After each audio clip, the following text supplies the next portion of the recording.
On her 40th birthday, Juliet Cole stopped hoping for a husband. The decision was not a dramatic one. There was no rending of garments, no tearful farewell to a box of youthful mementos. It was a quiet settling, like dust motes coming to rest in a long undisturbed room. It happened in the hallway of her sister's London townhouse, a space that was not, and had never been, her own. She was arranging flowers in a large vase, a task that always fell to her. Her sister Roxana believed Juliet had a knack for it, which was Roxana's way of saying it was a task beneath her own station as Mrs. Alastair Finch, but one that required a degree of taste her servants supposedly lacked. Juliet was trimming the stem of a white lily when her niece and nephew, aged 10 and 12, came thundering down the grand staircase, their boots scuffing the polished wood. "Aunt Jules, can we have another sweetmeat?" "Cook says we must ask you," called young Thomas, his face already sticky. "And Mama says we must practice our French with you after," added his sister Clara, pulling at the lace on Juliet's sleeve. "She says you have nothing else to occupy your time, so you will not mind." Juliet managed a small, tired smile. "One sweetmeat each, and we shall conjugate our verbs at 3 o'clock. They scampered off toward the kitchens, their childish energy a stark contrast to the stillness in Juliet's heart. It was then that she overheard her sister's voice from the drawing room, the door slightly ajar. Roxana was speaking to a friend, her tone laced with that particular brand of theatrical pity Juliet had come to know so well. "Poor Juliet," Roxana said, a sigh embedded in the words. 40 years old today. Can you imagine? It is a mercy she has us. Alastair says she is as much a fixture here as the grandfather clock, and certainly as useful for minding the hours. The friend murmured something indistinct in reply. "Oh, we do not mind, of course," Roxana continued, her voice bright with magnanimity. "She is a wonderful help with the children, and she asks for so little. It is the least we can do for my dear unmarried sister. It is not her fault, I suppose. Some women are simply destined for the shelf." Juliet stood perfectly still, the lily stem held tight in her fingers. The cool, waxy surface felt slick against her skin. She did not cry. She had learned a long time ago that tears were exactly what Roxana wanted. They were a confirmation of the tragedy her sister had written for her. Instead, a profound and unexpected calm washed over her. Destined for the shelf. The phrase was not new. She had heard it whispered at balls a decade ago, seen it reflected in the pitying eyes of married women, felt it in the way gentlemen's gazes slid past her to land on younger, brighter prospects. But hearing it now, on this day, from her own sister, it lost its sting. It became simply a fact. She was 40. She was unmarried. She lived on the charity of her sister's husband, in a room at the top of the house that was comfortable, but not her own. Her life was a quiet routine of borrowed time and borrowed space. For years, a small, stubborn coal of hope had glowed within her. A hope for a quiet man, a small cottage, a life that was hers.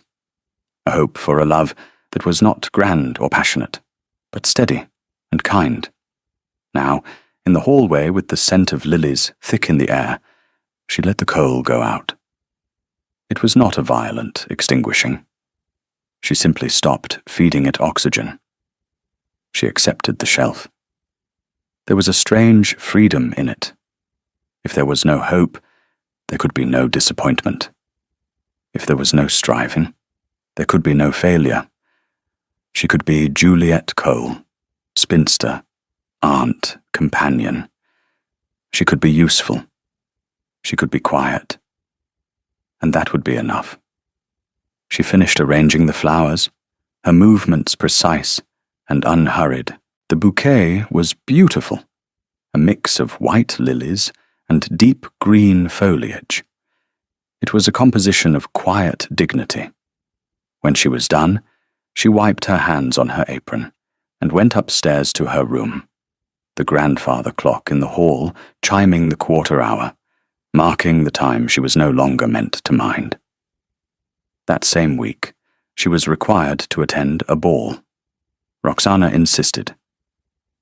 "You cannot simply hide yourself away, Juliet.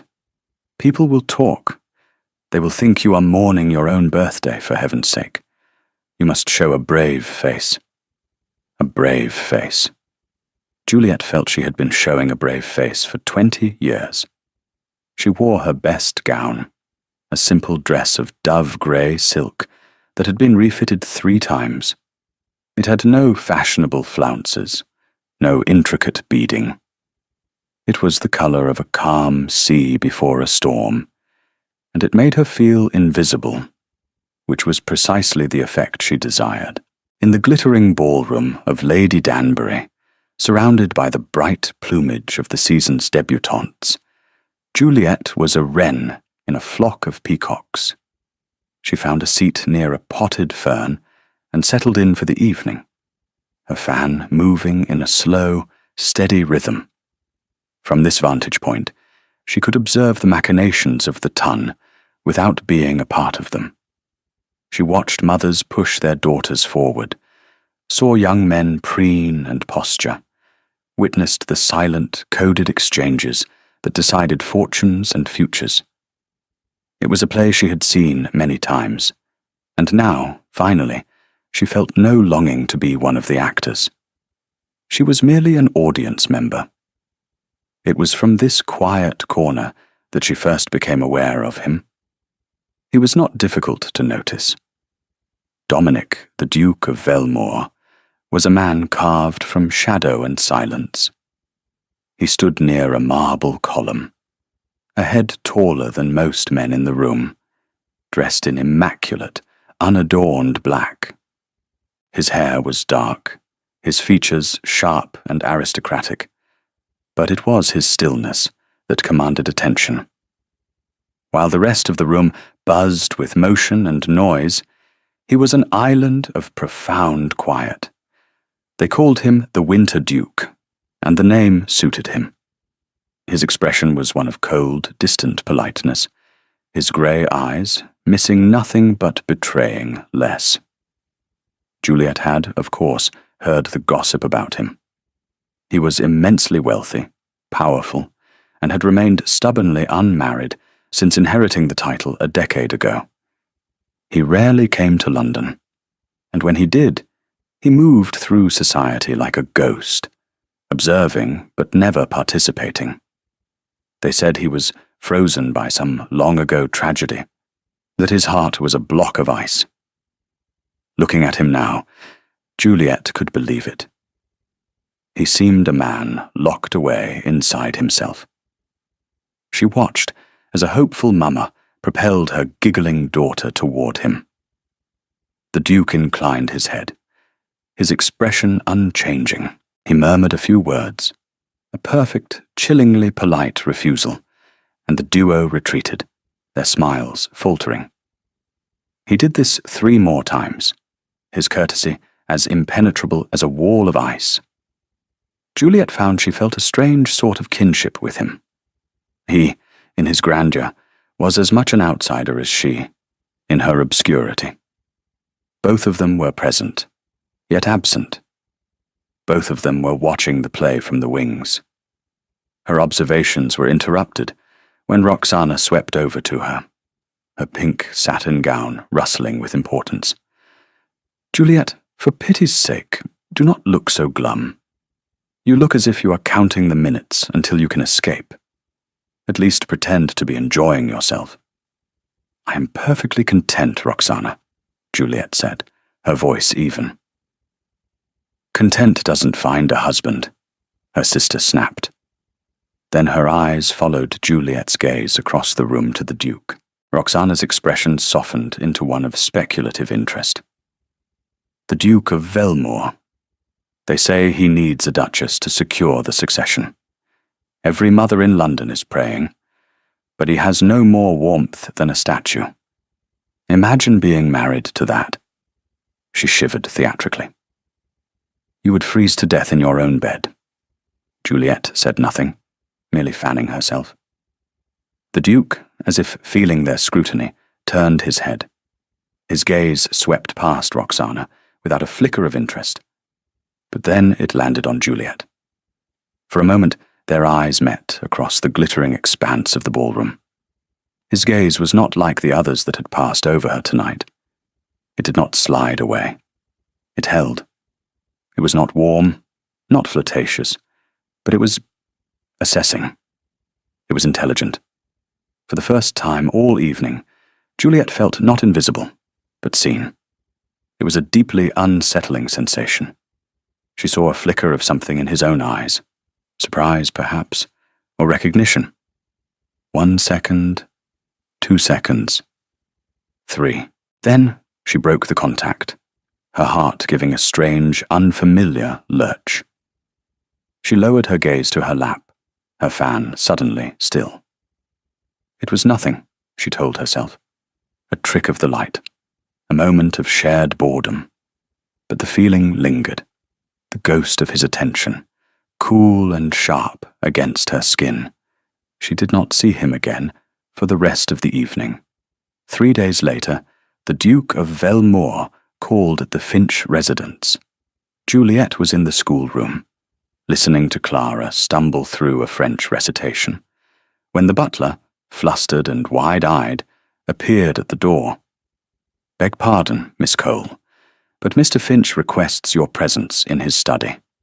Immediately. Alistair Finch rarely requested Juliet's presence for anything.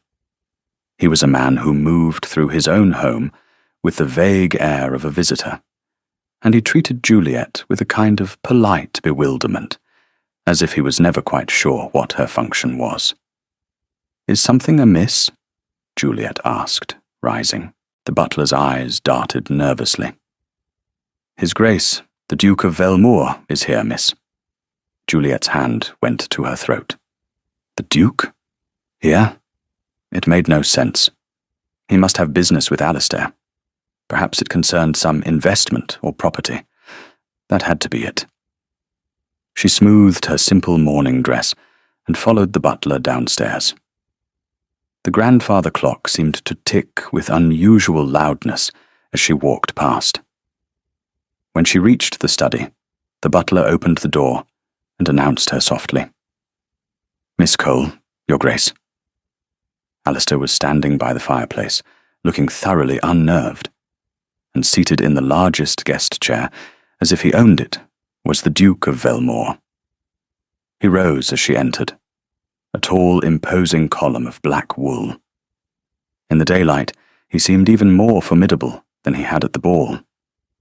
The coldness was still there, but up close, she could see the fine lines of strain around his eyes, the rigid set of his jaw. This was not just coldness. It was control, a tightly held, iron-willed control. Miss Cole, he said. His voice was a low baritone, as devoid of inflection as his expression. Your Grace, she murmured, giving a small curtsy. She looked to Alistair for some clue as to why she had been summoned, but her brother-in-law merely wrung his hands. Please be seated, the Duke said, gesturing to a chair opposite him. She sat, her back ramrod straight. The silence in the room was thick and heavy. Alistair cleared his throat. Well, here she is. The Duke's grey eyes rested on Juliet. They were the colour of a winter sky, and just as unreadable. Mr. Finch, Miss Cole, I will not waste your time with pleasantries. I am a man who values directness. He paused, and the clock in the hall seemed to be holding its breath. I have come here today to ask for Miss Cole's hand in marriage. The silence that followed was absolute. Juliet stared at him, certain she had misheard. Alistair made a small, choking sound. I beg your pardon, Your Grace," Alistair stammered. "You mean my sister-in-law? Juliet? Is there another Miss Cole present?" the Duke asked, his tone dry. "No, but she is—" Alistair gestured vaguely, at a loss for words. "She's 40. She's a spinster. She's nothing." The words hung in the air, unspoken but deafening. The Duke's gaze did not leave Juliet's face. He seemed entirely unconcerned with Alistair's sputtering shock. He was speaking to her, and only to her. "I will be frank, Miss Cole," he said, his voice quiet but carrying immense weight. "This would not be a love match in the romantic sense. I am not a man given to flights of fancy. I require a duchess, one who can manage a great household with intelligence and grace, one who understands duty, one who does not demand constant entertainment." His words were a series of cold, hard facts. It was a business proposition. He was hiring a duchess. "I observed you at Lady Danbury's ball," he continued. "You possess a stillness that is rare, a dignity. I believe you would be suitable." Suitable. The word was as unadorned as his coat. It was not a compliment, but it was not an insult either. It was a statement of fact. He had assessed her qualities and found them acceptable for the position. Juliet looked at him, truly looked at him, at the man who had everything, and yet seemed to possess nothing. At the man whose eyes held a grief so profound, it had frozen him solid. He was not offering her passion or romance. He was offering her a contract, an escape. She thought of her room at the top of the house. She thought of her sister's pitying voice. She thought of the endless, identical days stretching before her, filled with French verbs and flower arrangements, and the slow, quiet erosion of herself. She had stopped hoping for a husband, for a love match, and now one had been offered. Not a love match, no, but a position, a title, a life of her own. Alistair was still stammering. "But Your Grace, with all due respect, Juliet she is past the age of bearing an heir," the Duke finished for him, his voice clipped. "I have a cousin. The succession is secure, if not ideal. That is not my primary concern. My concern is finding a partner who understands silence." He looked at Juliet again, and for a fleeting second she saw a crack in the ice, a flicker of something that looked like pleading. It was gone as quickly as it appeared. Juliet found her voice. It was steadier than she expected. "Why me, Your Grace?" He considered her for a long moment. "Because," he said slowly, "at the ball everyone else was performing. You were not. You were simply there. You were real. It was the most extraordinary thing anyone had ever said to her." She looked away from him, at the worn pattern on the carpet. The Duke of Velmore was offering her a cage, but it was a gilded one, and in its way, it offered more freedom than the comfortable, suffocating prison of her current life. She would be a duchess. She would be the mistress of her own home. She would have duties, responsibilities, a purpose that was not tied to her sister's whims. She would have his name, his protection. And in return, he asked only for her quiet dignity. He asked for her stillness. He asked for nothing she did not already possess in abundance. She had stopped hoping for a husband. She had not, however, stopped being practical. She raised her eyes and met his gaze directly. "Your Grace," she said, her voice clear and calm, "I accept your proposal. We'll take a very short break. If you don't want to miss new stories, please subscribe to the channel. The aftermath of her acceptance was a storm of disbelief, and, on her sister's part, barely concealed outrage. "The Duke of Velmore!" Roxana shrieked, bursting into Juliet's room, without knocking an hour after the Duke had departed. "You and the Winter Duke? It's preposterous. It's absurd. What did you do? Did you bewitch him?" Juliet was sitting by her window, looking out over the London rooftops. She felt strangely calm, detached from her sister's hysteria. "He made an offer, and I accepted it," she said simply. "But why?" Roxana demanded, pacing the small room. "Why you? You are Juliet. You are 40. He could have any debutante in London, and he chooses you." The insult was plain. He could have anyone young and beautiful and important, and he chose someone old and plain and insignificant. "He said he found me suitable," Juliet replied, the word tasting strange on her tongue. Suitable? What does that even mean? It's a marriage, not an application for a governess position. Roxana stopped her pacing and stared at her sister, a new calculating look in her eyes. He must be mad, or there is something terribly wrong with him. They say he is cold, cruel. Juliet, you cannot do this. You will be miserable. It was the first time in years Roxana had expressed anything resembling concern for her happiness, and it rang utterly false. What Juliet heard was not concern for her, but indignation that she, the perpetual spinster, had made a match so far beyond Roxana's own. She had disrupted the family narrative. The poor, pitiable aunt was about to become a duchess. "I have already given him my answer," Juliet said. "Then you must take it back. Think of your reputation. People will say you trapped him. They will laugh." "Let them laugh," Juliet said, her voice quiet but firm. "I have been laughed at before. It is a sound I am quite used to." Roxana stared at her, speechless for once. She was seeing a Juliet she did not recognize.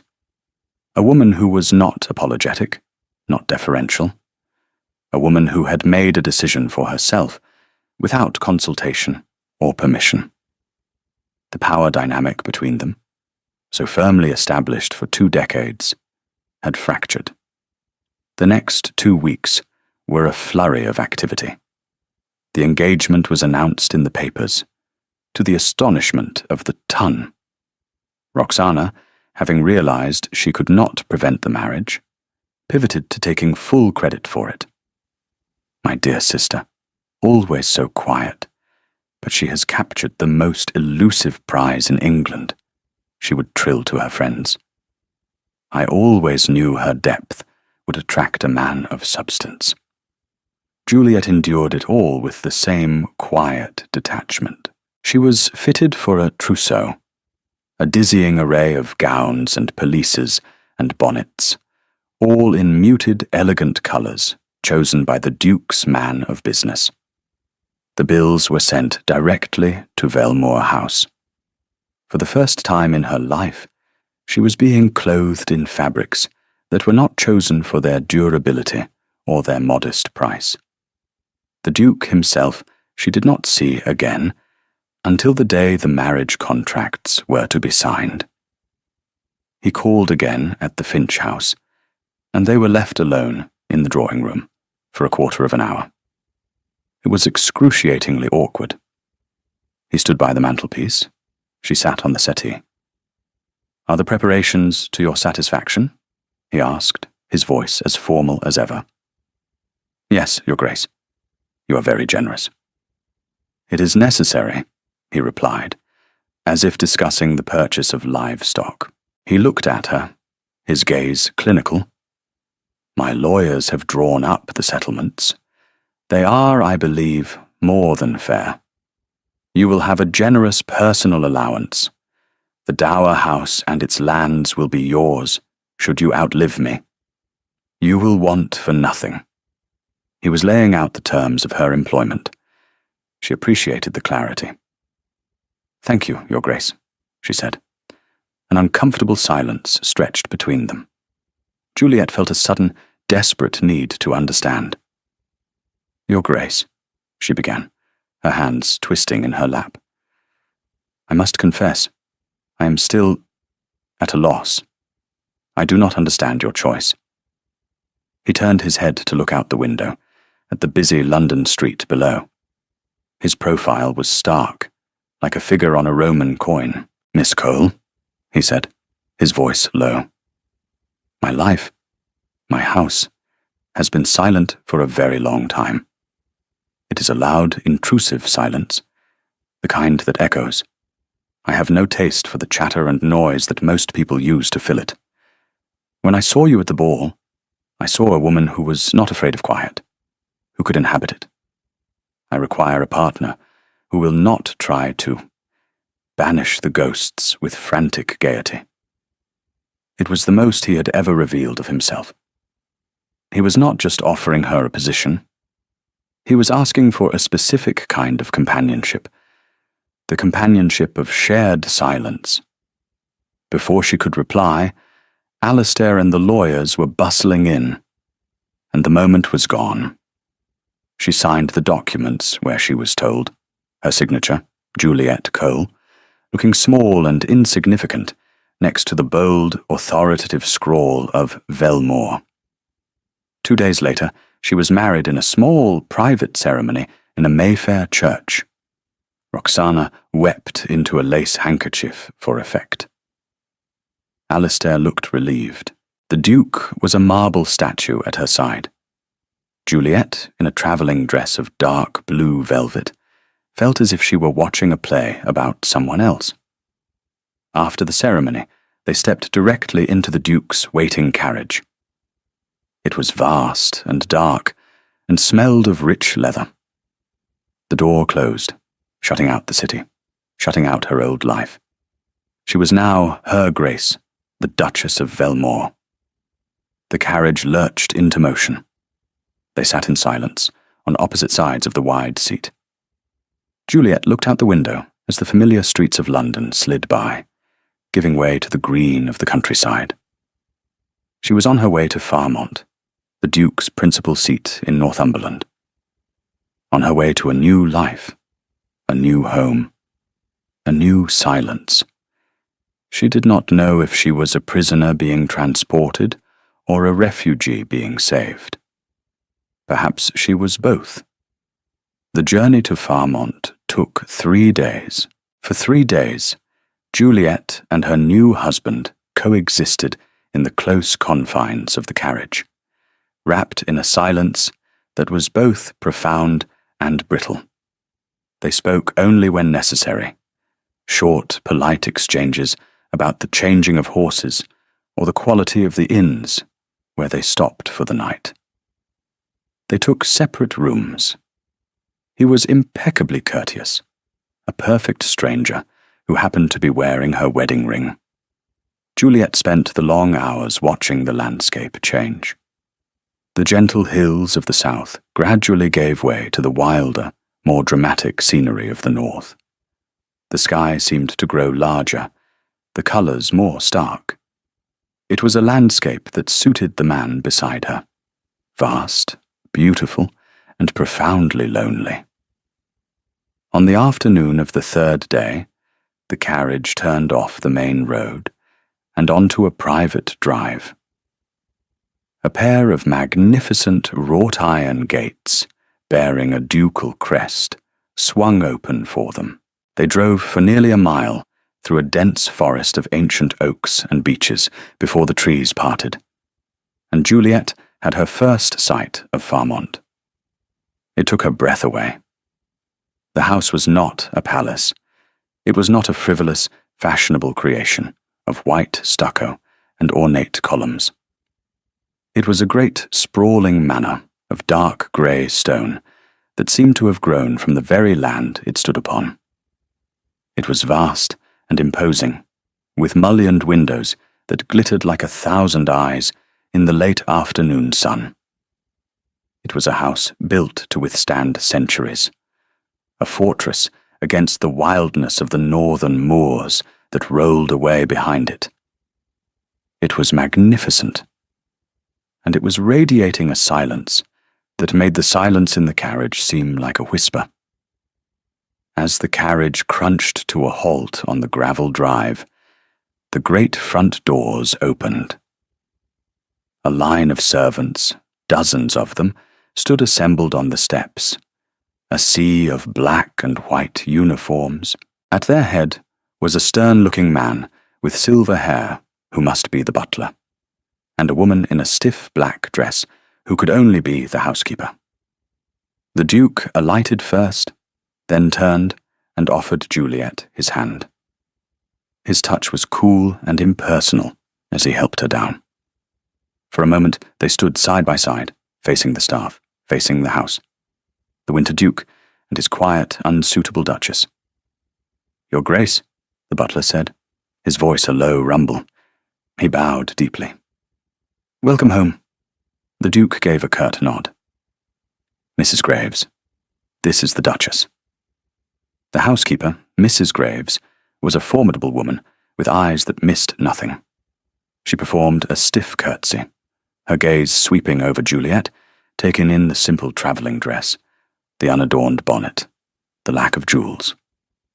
Juliet could feel herself being weighed and measured. "Your Grace," the housekeeper said, her tone perfectly neutral. Juliet met her gaze directly. "Mrs. Graves," she said, her own voice quiet but clear, "I am pleased to make your acquaintance." There was a flicker of surprise in the housekeeper's eyes. Perhaps she had expected someone timid or haughty. Juliet was neither. The Duke led her inside. The great hall was even more imposing from within. It was cavernous, panelled in dark oak, with a fireplace large enough to roast an ox. A double staircase swept upwards into the shadows. Banners bearing the family crest hung from the rafters, dusty and still. The air was cold, carrying the faint, clean scent of wood smoke and beeswax. But underneath, there was something else. A scent of disuse, of sorrow. The whole house felt like it was holding its breath. "Mrs. Graves will show you to your rooms," the Duke said, already turning away. "Dinner is at 8. I have work to attend to in my study." And with that, he was gone, striding down a long corridor and disappearing through a heavy oak door, leaving her alone with the housekeeper in the echoing hall. It was not a welcome. It was a transaction. He had delivered her to her new place of employment. "This way, Your Grace," Mrs. Graves said, her voice betraying no emotion. She led Juliet up the grand staircase. Their footsteps were the only sound. Juliet ran her hand along the carved banister. The wood was cool and smooth as silk. She passed portraits of generations of Velmors, their painted eyes following her progress. They were a stern, proud-looking family. The Duchess's apartments were in the east wing. They consisted of a sitting room, a bedroom, and a dressing room. They were vast, opulent, and utterly impersonal. The furniture was shrouded in dust covers, the air thick with the smell of lavender and disuse. "His Grace thought you would wish to choose your own fabrics," Mrs. Graves said, gesturing to the shrouded furniture. "The late Duchess. It has been many years." Juliet walked to the window and looked out. Her rooms overlooked a formal garden, its intricate patterns now overgrown and blurred. Beyond it, the wild, empty moors stretched to the horizon. "It is very quiet," Juliet said. "Yes, Your Grace," Mrs. Graves replied. "It has been quiet at Farmont for a long time." A young maid, her face pale with awe, was assigned to her. Her name was Agnes. She helped Juliet unpack, her movements clumsy with nerves. Juliet spoke to her gently, asking her name, how long she had served at Farmont. The girl seemed shocked to be addressed so directly by a duchess, and her answers were shy monosyllables. That evening, Juliet dressed for dinner in a gown of deep forest green. It was simple, but the fabric was exquisite. When she descended to the dining room, she found the Duke already there, standing before the fireplace. The room was immense, long enough to seat 50, but a small table for two had been set at one end, a tiny island in a vast sea of polished mahogany. The distance between them felt like a mile. Dinner was a silent, formal affair. Course after course was served and cleared away by silent-footed servants. The Duke ate with a focused intensity, his attention on his plate. He did not look at her. Juliet, accustomed to the boisterous, chaotic meals at her sister's house, found the silence unnerving. It was not the companionable quiet she had imagined, but a void. After the meal, he spoke. "I trust your rooms are adequate." "They are more than adequate, Your Grace. They are beautiful." "Good." He placed his napkin on the table. "I generally retire to my study after dinner. You may use the drawing room or the library as you see fit. Good night." He stood, gave her a stiff, formal bow, and left the room. Juliet sat alone at the long table, the candlelight flickering on the silver. She was a duchess. She was the mistress of this great, silent house. And she had never felt more alone in her life. The days at Farmont settled into a routine, a quiet, lonely routine. Juliet would rise early, breakfast alone in her sitting room, and then explore. The house was a labyrinth of corridors and rooms, many of them closed up and draped in white sheets, ghosts of a life that was no longer lived there. The staff were polite, efficient, and distant. They moved through the house like shadows, performing their duties with a practiced, joyless perfection. They called her Your Grace, but their eyes were wary. She was an outsider, an unknown quantity. Her husband remained a remote and forbidding presence. She saw him only at dinner, where their silent, formal meals continued. He spent his days locked in his study, or riding out across the moors alone. He never invited her to join him. He never asked about her day. He was fulfilling his part of the bargain. He had given her a home, a title, and financial security. He clearly felt his obligations ended there. Juliet knew she had two choices. She could retreat into her beautiful, empty rooms and live the life of a pampered prisoner, or she could claim her position, not by demanding it, but by quietly inhabiting it. She chose the latter. Her first act was small, but significant. The evening of her 4th day at Farmont, she sought out Mrs. Graves. She found the housekeeper in her office, a small, tidy room filled with ledgers and keys. "Mrs. Graves," Juliet began, "I have a request concerning dinner." The housekeeper's expression was unreadable. "Yes, Your Grace?" "The dining room is very large. Would it be a great deal of trouble to have our meals served in the smaller breakfast parlour? And perhaps at a round table?" Mrs. Graves blinked. It was the first time Juliet had seen her composure crack, if only for a second. "The breakfast parlour, Your Grace? It has not been used in years." "Then perhaps it is time it was," Juliet said gently. "The long table feels rather formal for just 2 people." The housekeeper looked at her, a long, considering look. "As you wish, Your Grace. I will see to it." That evening, when Juliet came down for dinner, she was shown to the breakfast parlour. It was a lovely, intimate room with windows overlooking the darkening gardens. A round table, draped in white linen, was set for 2. The fire crackled in the hearth. The room was warm and welcoming. When the Duke arrived, he stopped in the doorway, his eyes taking in the scene. He looked from the table to Juliet, a question in his gaze. "I hope you do not mind the change, Your Grace," Juliet said, her heart beating a little faster. "I took the liberty. The other room felt cavernous." He said nothing for a moment. He simply looked at the room, at the fire, at the table. Something shifted in his expression. The rigid control seemed to soften, just for a second. "No," he said, his voice quiet. "I do not mind." They sat down. The distance between them was now only a few feet, not a mile. The silence was still there, but it felt different.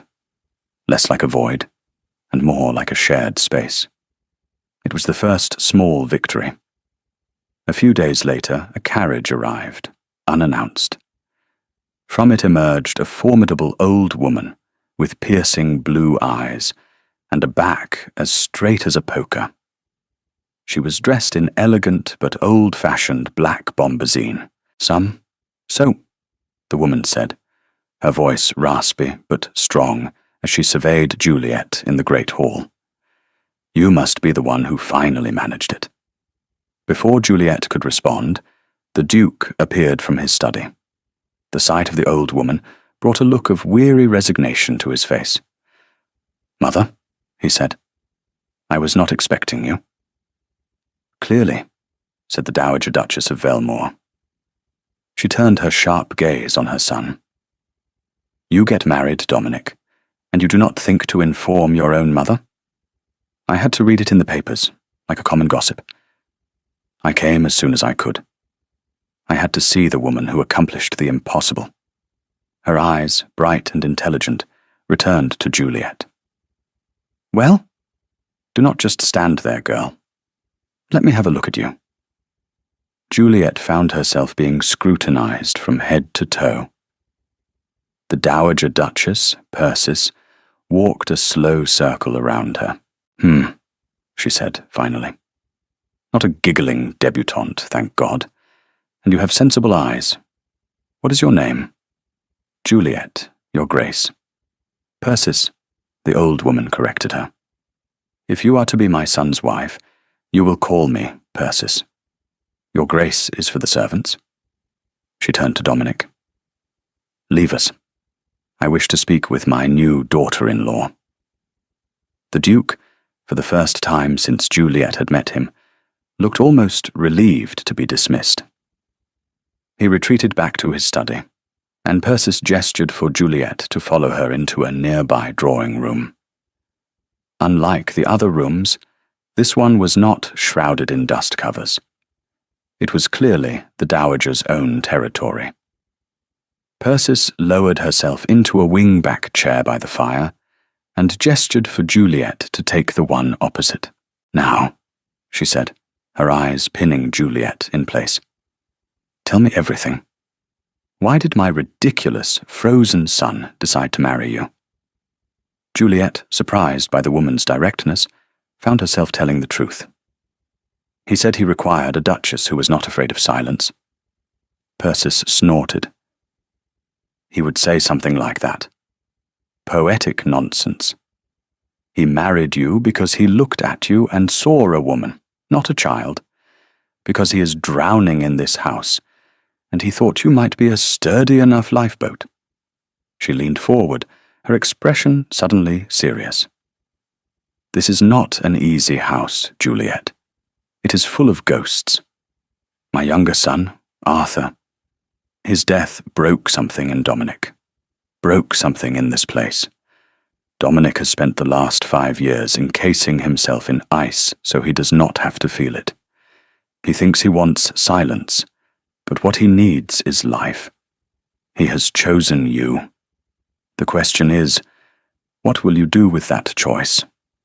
Juliet looked at this sharp, wise old woman, and for the first time since arriving at Farmont, she felt she had an ally. "I do not know," Juliet admitted honestly. "I am finding my way." "Good," Persis said, leaning back. "That is a good answer. Do not try to fix him. He will shatter. Just be here. Occupy your space. Let the house learn the sound of your footsteps. Let him learn the shape of your presence. That will be enough for now. Percis's arrival changed the atmosphere at Farmont.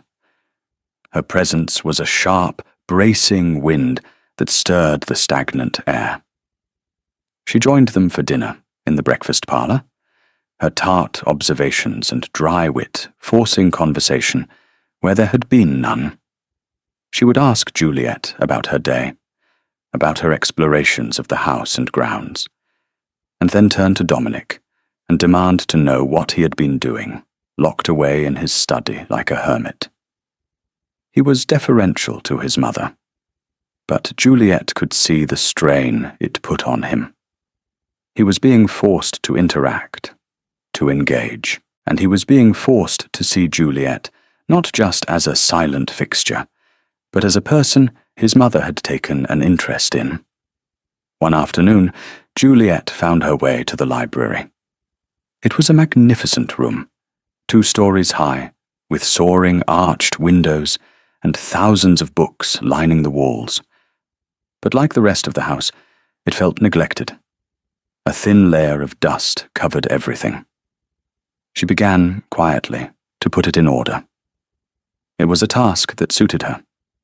She did not ask for help. She simply started, one shelf at a time. She would take the books down, dust them carefully with a soft cloth, and replace them. She learned the library's secrets, its strange and wonderful logic. She discovered a collection of botanical prints, a shelf of Italian poetry, a folio of architectural drawings of the house itself. She lost track of time in that room. It became her sanctuary. One evening, unable to sleep, she went down to the library, a candle in her hand. The moon was bright, and the room was bathed in a silvery light. She was running her hand over a row of leather-bound spines when a voice from the shadows made her jump. "You are up late, Duchess." The Duke was standing by one of the tall windows, a silhouette against the moonlight. He had been there the whole time, watching her. "I could not sleep," she said, her heart hammering. "I did not mean to disturb you." "You are not disturbing me." He moved away from the window, into the candlelight. He was not wearing his formal coat, just his shirt and waistcoat. He looked younger, less formidable. "You have been busy in here. I hope you do not mind. It seemed neglected." "It was," he said. He walked over to the shelf she had been cleaning. "My brother and I spent most of our childhood in this room." He touched the spine of a book. He was the reader. I was the one who preferred to be outdoors. It was the first time he had mentioned his brother.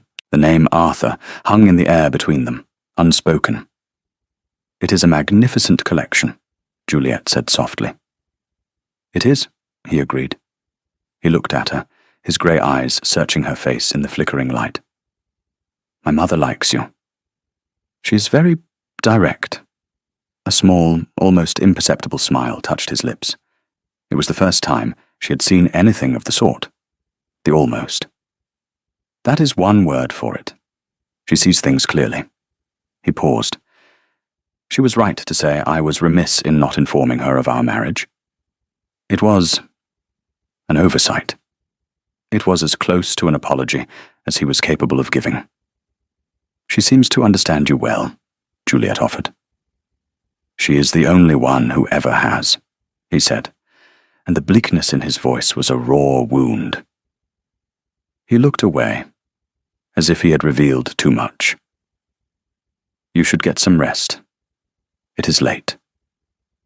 He turned and left the library, leaving her alone with the books and the moonlight and the ghost of his confession.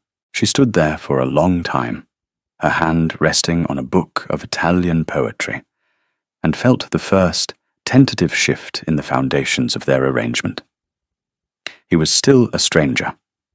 But he was a stranger who had shown her, just for a moment, the man behind the ice. The Duke's mother stayed for a fortnight. Her presence acted as a bridge between Juliet and Dominic, forcing them into a proximity that they would not have sought on their own. Persis insisted on taking her daily constitutional in the gardens, and she would command both her son and her daughter-in-law to accompany her. On these walks, Juliet began to see a different side of Farmont, and of its master.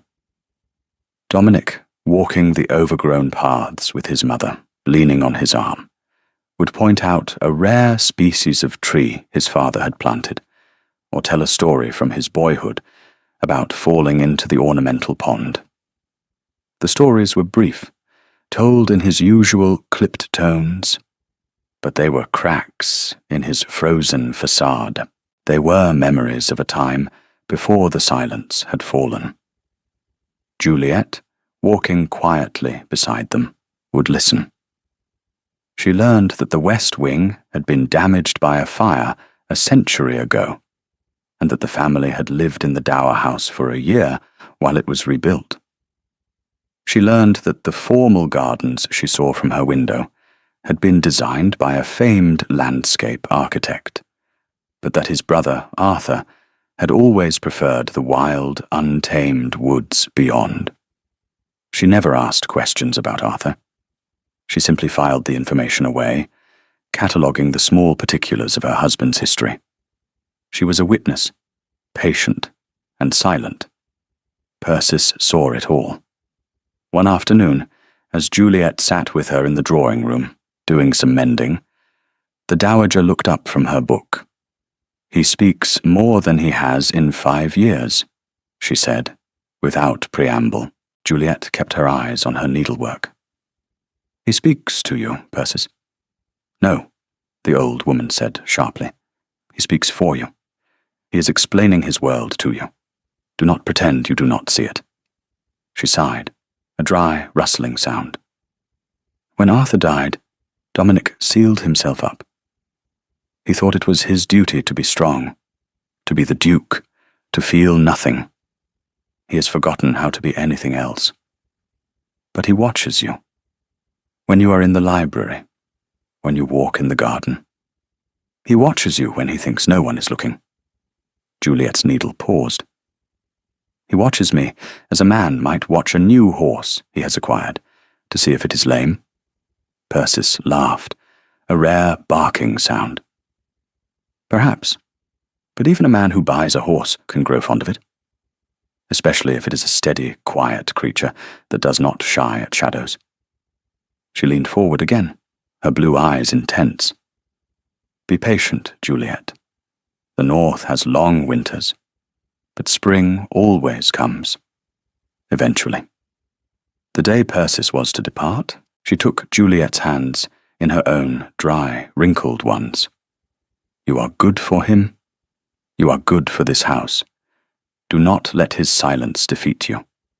It is a habit, not a weapon." And then she was gone, and the house fell quiet once more, but it was a different quiet. The oppressive, echoing silence had been replaced by something softer, more expectant. It was the quiet of a held breath, but now it felt as if it was held in anticipation, not in grief. Juliet continued her work in the library. It was her domain now. She had even brought in a comfortable chair and a small table, creating a space for herself amidst the towering shelves. The staff, led by Mrs. Graves, had begun to unbend toward her. They saw that she was not a demanding, flighty creature. She was quiet, she was kind, and she was bringing a subtle warmth back into the cold corners of the house. Mrs. Graves had started consulting her on menus. Agnes, her maid, had started to chatter, sharing small pieces of village gossip. The house was slowly, cautiously, accepting her. Dominic, too, seemed to be changing. He did not retreat to his study quite so immediately after their evening meal. Sometimes he would remain in the breakfast parlour, staring into the fire, while she sat doing her needlework. They would not speak, but they were sharing the space. On 2 occasions, he had come into the library late in the evening while she was reading. He did not stay to talk, but would select a book and retreat, a silent acknowledgement of her presence in his family's sanctuary. One rainy afternoon, she was walking down a long, little-used corridor in the east wing, when she noticed a door that was not locked. She had assumed all the rooms in this section were closed up. Curiosity piqued, she pushed it open. The room was a gentleman's bedchamber, but it was not shrouded in white. It was preserved, as if its occupant had just stepped out for a moment. A book lay face down on a bedside table. A pair of riding boots stood in a corner, and on the wall, over the mantelpiece, was a portrait. It was of a young man, no more than 20. He had the same dark hair and aristocratic features as the Duke, but where Dominic's face was a mask of cold control, this young man's was alive with laughter. His grey eyes, so like his brother's, were sparkling with mischief and joy. It had to be Arthur. He was so vibrant, so full of life, that looking at the portrait was like a physical blow. Juliet could feel the sheer, shocking absence of him. This was the source of the silence. This was the ghost that haunted Farmont. She heard a footstep behind her and turned, her heart in her throat. Dominic stood in the doorway. His face was a thundercloud. "What are you doing in here?" he demanded, his voice harsh. The door was open. "I did not realize," she stammered. His eyes followed hers to the portrait, and his expression shuttered completely. The ice slammed back into place, thicker and colder than ever before. "This wing is private." "I'm sorry," she said softly. He was very handsome." "Get out," he said, his voice dangerously low. Juliet recoiled as if struck. She had never heard such raw fury in his voice. Without another word, she turned and fled, her cheeks burning with humiliation. She did not stop until she was back in the safety of her own rooms.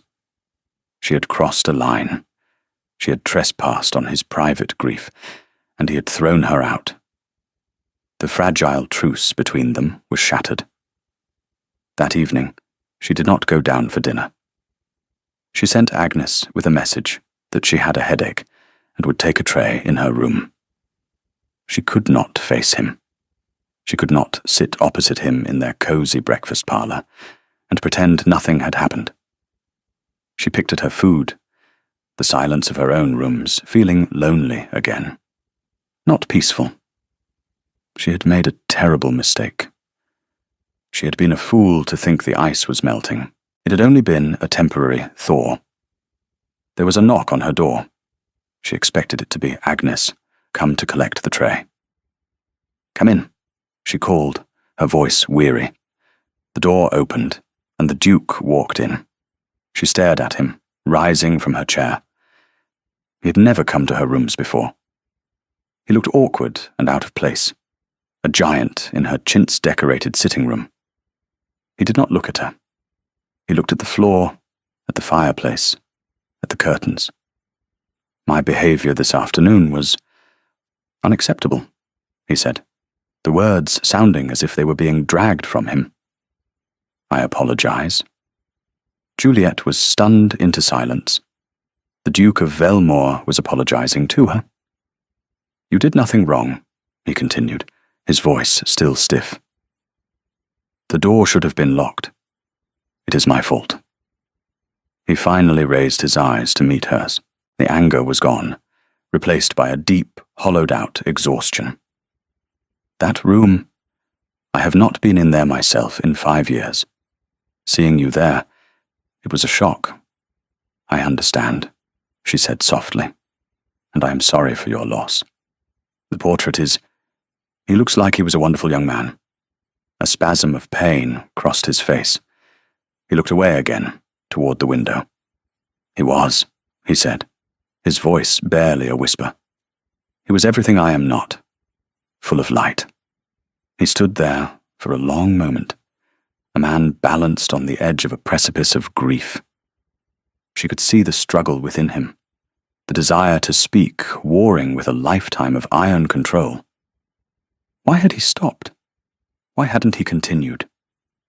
The questions hung in her mind, but she did not ask them. She simply waited, giving him the gift of her patient silence. He seemed to pull himself back from the edge.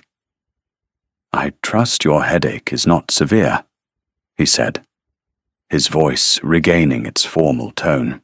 "It is much improved, thank you." "Good." He gave a short, jerky nod. "Good night, Duchess." He turned and left as abruptly as he had arrived. Juliet sank back into her chair, her body trembling. He had not broken. He had not told her what happened. But he had come to her. He had apologized. He had spoken his brother's name aloud to her. And in that moment, she knew with a certainty that settled deep in her bones that this was no longer a business arrangement. She did not know what it was yet, but it was not just a contract. Something real, something fragile and precious, was beginning to grow in the silent spaces of Farmont. In the week that followed the incident with Arthur's room, a subtle but undeniable shift occurred in the dynamic between Juliet and Dominic. The apology had been a fissure in the wall he had built around himself, and through it, something new was seeping. He did not become warm or effusive.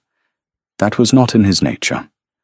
But the rigid formality began to soften at the edges. He started joining her in the library some evenings.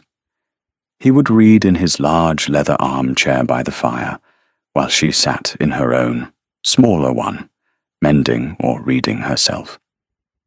They rarely spoke, but the shared silence was comfortable now, companionable. It was the quiet of two people at ease in each other's presence, not the tense void of two strangers. One evening, he looked up from his book on agricultural reforms and found her studying the folio of architectural drawings she had discovered. "You find the house's anatomy interesting?" he asked. "Immensely," she replied. "It has been added to and altered so many times. It feels like a living thing." He rose and came to stand behind her chair, looking down at the drawing she was examining. She was acutely aware of his closeness, the scent of him, clean linen, old paper, and the faint, cold air of the moors. "That is the original Tudor foundation," he said, his voice low as he pointed to a section of the drawing. "The west wing was added by my great-grandfather after the fire. He nearly bankrupted the estate to do it. He was a man of grand, foolish gestures." "It is beautiful," Juliet said, her finger tracing the elegant lines of the new wing. "It is," he agreed, "but the heart of the house is here." His finger moved to the older, more rambling section. "This is where the history is." He was sharing his home with her, its stories, its secrets. He was letting her in. It was more intimate than any touch, any whispered endearment. A few days later, a letter arrived, bearing Roxana's florid seal. Juliet read it in the breakfast parlor, a frown creasing her brow. "Is something amiss?" Dominic asked. He had begun to notice her expressions. "It is from my sister," Juliet said, folding the letter. "She intends to honor us with a visit. She and her children. She feels I must be terribly lonely here and require the cheer of family." Dominic's jaw tightened. "And when does she propose to inflict this cheer upon us?" Juliet was taken aback by his use of us, and the undisguised annoyance in his tone. She plans to arrive in a week's time. I see. He placed his coffee cup down with a decisive click. I will have Mrs. Graves prepare the guest wing. See that they are made comfortable, but do not allow them to disrupt your own routine. This is your home, Juliet. You are not their governess any longer. He had used her given name. Not Duchess, not Miss Cole, but Juliet. The word, spoken in his low, quiet voice, landed in the space between them with the weight of a vow. It was the first time. She looked up at him, her heart skipping a beat. His grey eyes were steady on hers, and in them she saw a new and unfamiliar emotion. Protectiveness. Roxana's arrival was like a gale-force wind hitting a placid lake. She swept into Farmont with her 2 boisterous children, a mountain of luggage, and an air of supreme confidence, ready to inspect her sister's new life and find it wanting. "My dearest Juliet," she cried, enveloping her in a perfumed hug in the great hall. "You poor thing, you must be expiring of boredom in this gloomy old mausoleum." She cast a critical eye over the dark oak panelling. "And your grace," she said, turning to Dominic and offering a deep, flirtatious curtsy. "How good of you to welcome us. I do hope we can bring a little life to this quiet place." Dominic's expression was arctic. "Mrs. Finch," he said with a curt nod. "Welcome to Farmont. I trust your journey was tolerable." The children immediately began to run riot, their shouts echoing in the vaulted hall that had been silent for so long. Thomas tried to slide down the banister, while Clara demanded to see the ponies. Roxana made no effort to restrain them. "Children, do behave," she said with a laugh. "You will wake the ghosts." The visit was an exercise in torment for Juliet. Roxana treated her with the same casual condescension as before, but now it was laced with a sharp, envious edge. She would issue backhanded compliments. "That grey silk is very sensible, Juliet, so suited to country life," and make pointed remarks about the house's sombre atmosphere. She treated the staff like her own, issuing orders and making demands that left Mrs. Graves tight-lipped with fury. But what was most telling was how she continued to treat Juliet as an unpaid servant. "Juliet, darling, be a dear and take the children off my hands for an hour. They are giving me a headache," she would say. Or, "Juliet, could you just speak to Cook about the menu? You know how I detest salty food."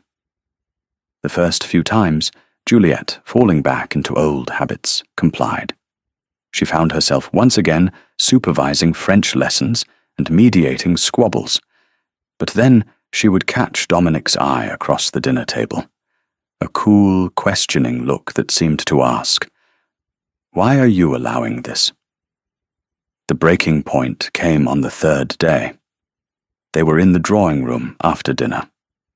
Roxana was complaining loudly about the lack of a recent London paper. "Honestly, it is like being at the end of the world here," she sighed dramatically. "Juliet, you must do something. Surely a duchess can arrange for a daily delivery." She then turned to her daughter. "Clara, your hem is coming down. Go and ask your Aunt Jules to fetch her sewing kit and fix it for you. She is so clever with a needle." Juliet froze, the familiar request a cold splash of water. All her life, she had been the one to fetch, to mend, to soothe, to serve. Before she could even form a reply, Dominic spoke. His voice was quiet, but it cut through the room like a shard of ice. "Clara," he said, his gaze fixed on the little girl. "Your aunt is the Duchess of Velmore. She's not a lady's maid. If your hem requires mending, You will ask your own mother, or you will ring for one of the staff whose duty it is." The room went completely silent. Clara stared at him, her mouth agape. Roxana's face flushed a blotchy, furious red. Dominic then turned his cool gaze upon Roxana. "And in future, Mrs. Finch, you will address my wife with the respect her position demands. Her name is Your Grace. Or, if she permits it, Juliet. It is not Jules, and she is not at your beck and call. Is that understood?" Roxana was speechless. She looked from the Duke's implacable face to Juliet's. In that moment, she saw that the world had irrevocably changed. Her sister was no longer her possession. Juliet felt a surge of something fierce and unfamiliar. It was not triumph. It was validation. He had defended her. He had claimed her, publicly, as his wife, as the mistress of his home. I meant no disrespect, Your Grace," Roxana finally stammered. "It is just old habits. Juliet and I have always been so close." "Then I suggest you cultivate new habits," Dominic said, his tone leaving no room for argument. He rose from his chair. "Juliet, would you care for a game of chess in the library?" It was an order, a rescue, and an invitation all in one. "Yes," Juliet said, her voice steady as she rose to her feet. "I would like that very much." She walked with him from the room, leaving her sister sitting in stunned, furious silence. She did not look back. As they crossed the great hall, Dominic slowed his pace to match hers. He did not take her arm, but she could feel the protective warmth of his presence beside her. In the library, he set up the chessboard before the fire. They played in their usual, comfortable silence, but the air between them was charged with unspoken things. He had drawn a line in the sand. He had chosen her side over her family's. He had seen the quiet cruelty she had endured for years, and he had refused to allow it in his home. He had refused to allow it to be inflicted on his wife. After a while, Juliet looked up from the board. "Thank you," she said softly. He did not pretend to misunderstand. "She had no right," he said, moving his knight. "This is your home. You will not be diminished here." He looked at her, his grey eyes serious. "I married you for your stillness, your dignity. I will not stand by and watch anyone, even your own sister, attempt to strip you of it." In his words, she heard the echo of her own decision, made on her 40th birthday. She had stopped hoping, but she had not stopped being herself, and he, the cold, silent Winter Duke, had seen that self and valued it. He had seen her, truly seen her. She looked at the chessboard, at the carved ivory pieces, the king and the queen standing side by side. "Check," she said, her voice clear. A rare, true smile touched his lips. Not an almost, a real one. It transformed his face, chasing the shadows from his eyes. "So it is," he said. Roxana and her children left 2 days later. Their departure, as stiff and cold as their welcome, had been chaotic.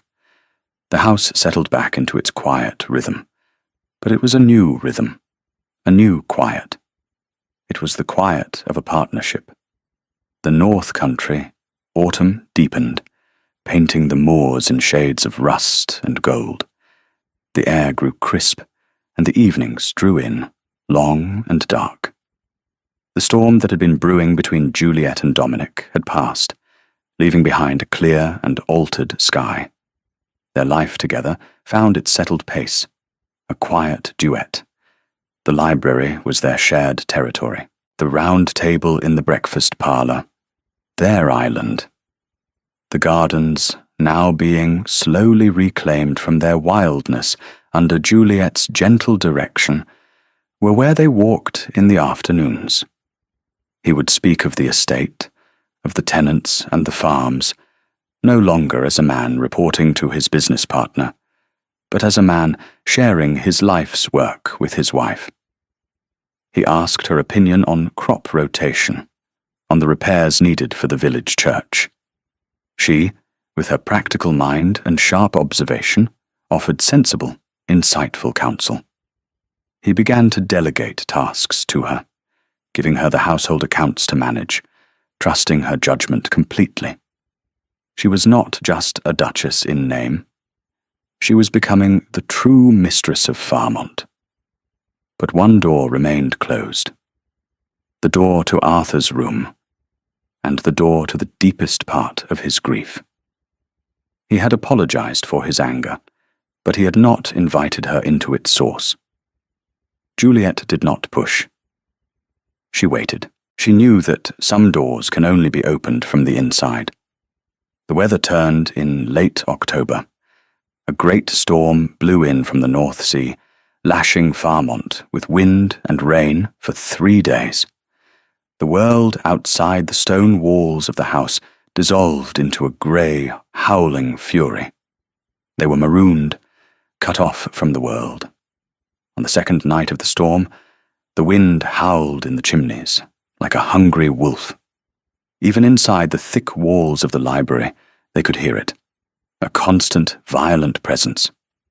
The rain beat against the tall, arched windows in furious gusts. Dominic seemed particularly restless. He paced the length of the room, unable to settle with a book.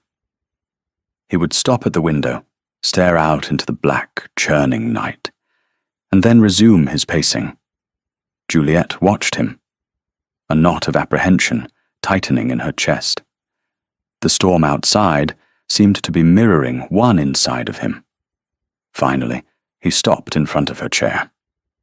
"It was a night like this," he said, his voice strained. Juliet looked up at him. She did not need to ask what he meant.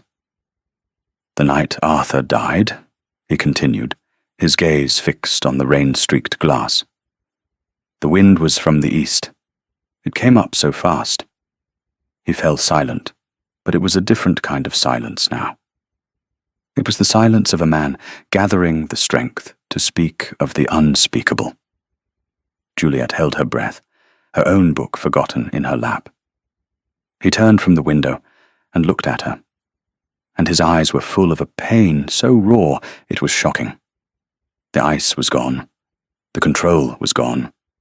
There was only the grief, stark and terrible. "He loved to sail," Dominic said, his voice rough. "We had a small boat we kept at the coast. He was a better sailor than I was. More daring. He felt the wind," he said. He understood it. He walked to the fireplace and stood with his back to her, one hand resting on the cold marble of the mantelpiece. He was home from university. He wanted to go out. I told him it was foolish, that a storm was coming. The fishermen had all brought their boats in. But he laughed. He said it was just a bit of a squall, that he would be back before it hit. He always thought he was invincible. His shoulders hunched. I should have forbidden it. I was his guardian, his older brother, the Duke. I should have put my foot down. But he could always persuade me. He had this light in him, and I didn't want to be the one to extinguish it. The wind shrieked outside, a mournful cry. So I went with him, Dominic whispered. I told myself it was to keep an eye on him, to make sure he was safe. His hand clenched into a fist on the mantelpiece. We were a mile out when the storm hit. It was violent. The sky went black. The waves, I have never seen anything like it. The boat was a toy. He was laughing at first, exhilarated, and then a wave caught us broadside. The mast cracked. It came down, so fast. He stopped. The only sounds were the storm and his own ragged breathing. 1 second, 2 seconds, 3. It struck him, he said, his voice breaking. He was knocked into the water. I went in after him. I had him. I had my hand on his collar. But the wreckage, the current was so strong. It pulled him away from me. It pulled him under. I searched for hours. The sea was chaos. I screamed his name until my throat was raw. He fell silent again, his body rigid with the memory. Juliet rose from her chair and went to him. She did not touch him. She simply stood beside him, a quiet, steady presence in the face of his storm. They found the boat the next day, smashed to pieces on the rocks, he said, his voice flat and dead. They found him 2 days after that. He finally turned to face her, and his face was the face of a damned man. It was my fault. I was there. I was supposed to be watching him. He was my responsibility, and I let him die. The confession, held in for 5 long years, was out. It filled the room, a terrible, living thing. Juliet looked into his devastated eyes. She saw the guilt that had frozen his heart, the self-blame that had been his constant companion. She did not offer him platitudes. She did not tell him it was an accident. The grief was too large for such small comforts. Instead, she reached out and placed her hand gently on his clenched fist on the mantelpiece. Her touch was a small point of warmth in his cold, lonely world. "Dominic," she said, her voice soft but clear. She had never used his name in such a moment. It was an anchor. "You said he understood the wind. You said he was daring.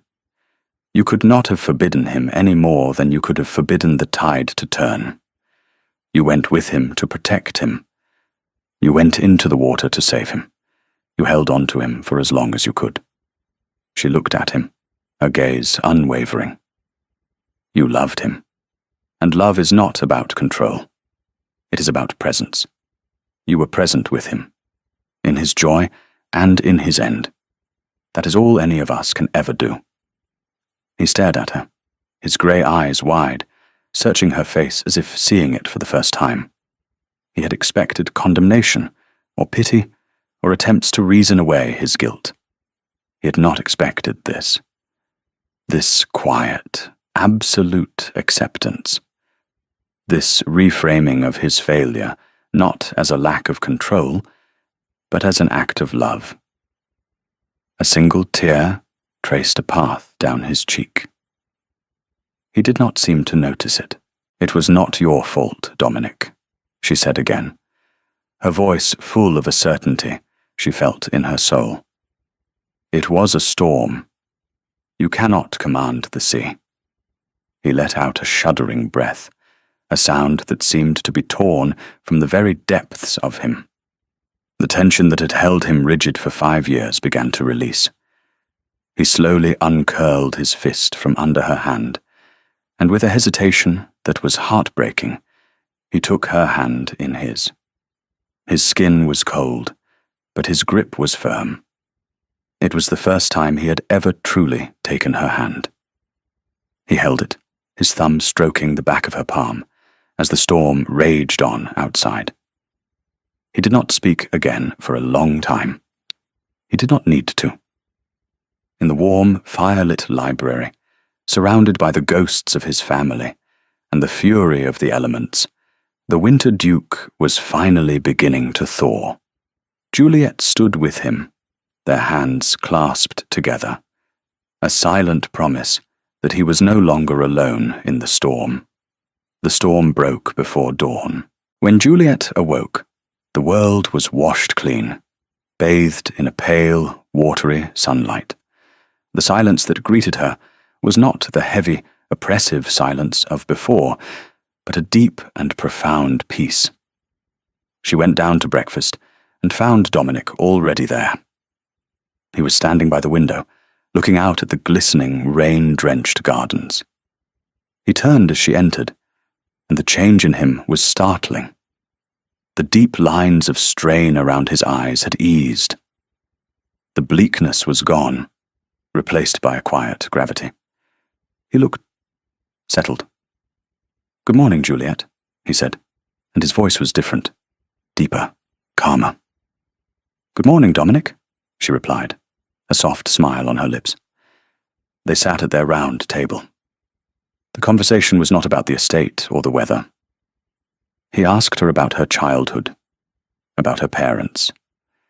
He asked her about the books she loved, the music she enjoyed.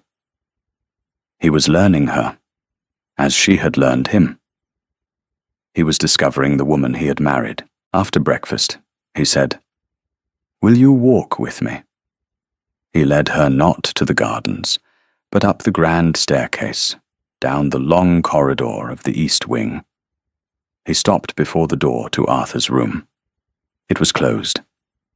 He took a key from his pocket, unlocked it, and pushed it open, letting the morning light flood in. He led her inside.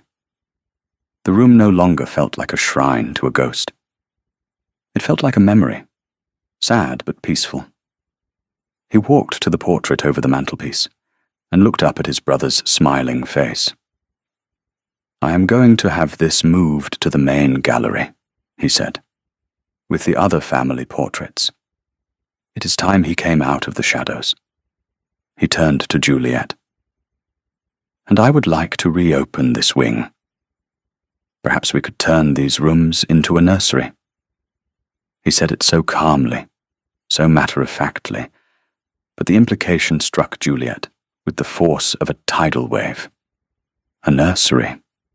He was no longer just thinking of securing the succession with a distant cousin. He was thinking of a future with her. She could not speak, could only look at him, her heart overflowing. He seemed to understand her silence. He stepped closer and gently took her hands in his. "Juliet," he said, his voice thick with emotion. "I married you for your silence, for your stillness. I thought that was what I needed, a quiet port in a storm. But you are not the port. You are the lighthouse. You do not offer a place to hide. You show the way home." He raised her hand to his lips and pressed a gentle kiss to her knuckles. "I made a bargain for a duchess, but I have, by some miracle I do not deserve, found a wife. My wife." In the quiet, sunlit room, surrounded by the memory of a brother lost and the promise of a future yet to be made, Juliet Cole, who had stopped hoping for a husband on her 40th birthday, finally found a home. She was not on a shelf. She was at the very center of a life, a heart, a love that was more real and profound than anything she had ever dared to dream of. Epilogue. 2 years later. The library at Farmont was warm, the fire crackling in the hearth. The late afternoon sun, low in the autumn sky, slanted through the tall windows, illuminating the rich colors of the Turkish rug and the spines of 1,000 books. The room was no longer a silent sanctuary. It was the living heart of the house. Juliet sat in her favorite chair, a book open but unread in her lap. Her gaze was on the scene before her.